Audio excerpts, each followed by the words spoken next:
comic books and video games mix about as well as oil and water. That's a terrible example! Works for me. This is the Gaming Wildlife Foundation.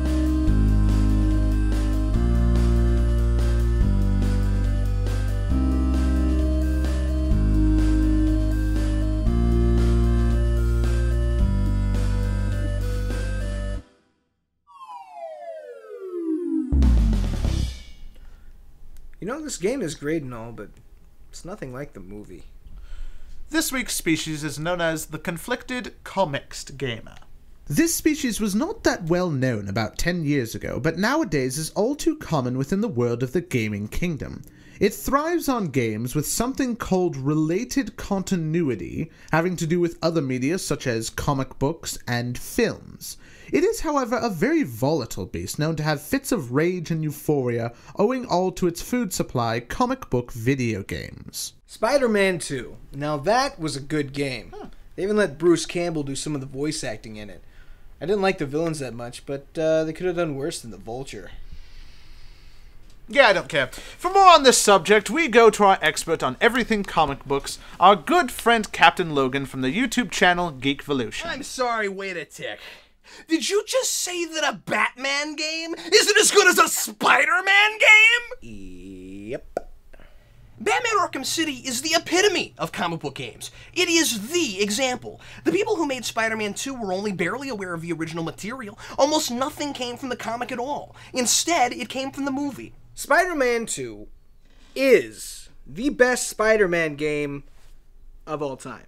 Spider-Man 2 was pretty good, but what could be worse than Spider-Man 3, which retroactively changes Spider-Man's origin story? Venom asks God to kill Peter Parker. How do you even do that? What moron thought that was a good idea? Gentlemen, can we please get back to the topic at hand? Now, Captain Logan, what can you tell us about our subject? Fine.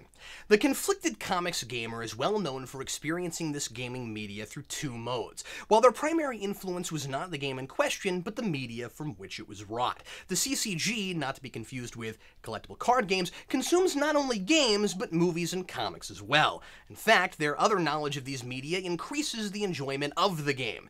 The CCG is one of the few species in the gaming kingdom known to have something called a geekgasm, which tends to be their response to intertextuality. Real quick, could you define intertextuality for me?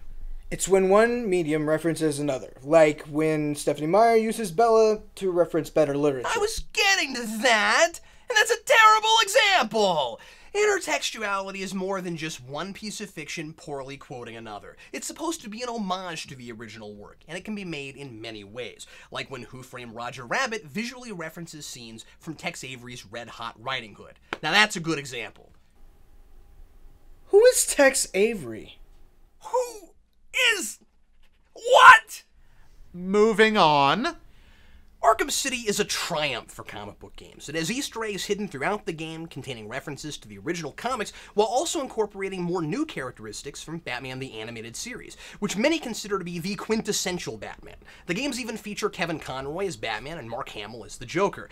The problem is that all the classic comics at this point have multiple versions and even conflicting continuities. I mean, which is the true Spider-Man? JMS's Amazing Spider-Man run, where Peter Parker is a teacher, or the movie, where he's a conflicted teenager in love with Gwen Stacy, or the one where he used to be married to Mary Jane Watson. There are always problems with these translations. When you have a source material as complex as most comics have become over time, the question becomes, which fans do you disappoint? Sam Raimi's Spider-Man was the one I grew up with, and I don't need the 50-some-odd years of backstory to identify with a character.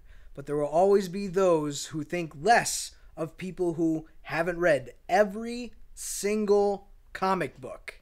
Fans of comics can be quite devoted to one particular version of a comic character, or many. The problem with many modern fans is that they don't want to acknowledge any earlier versions at all. The first TV Batman was played by Adam West, and for better or worse, his influence can still be felt in the comics. No previous incarnation of Batman has ruined the characters or series for a fan. He's Batman! He can always bounce back!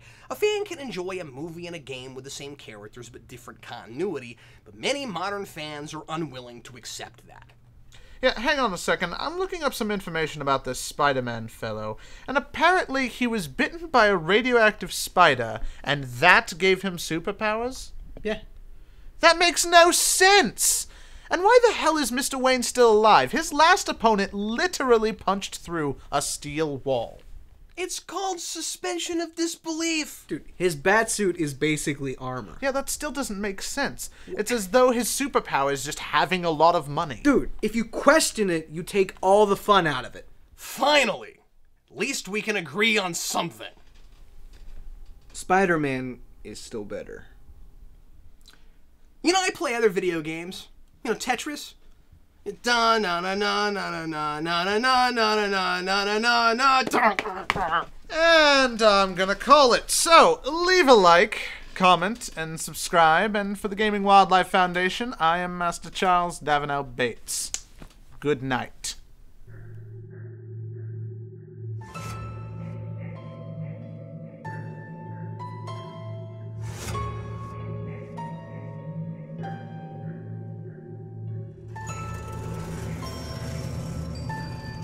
Well done, Captain Logan.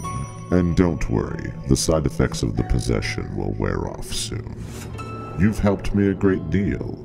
With your assistance, by this time next year, Gaming Wildlife will be completely under my control.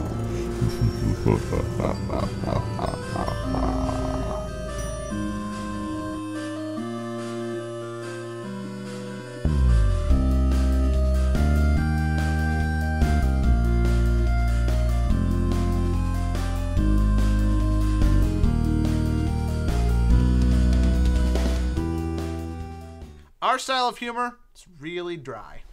Like Bella's pussy. Oh, snap.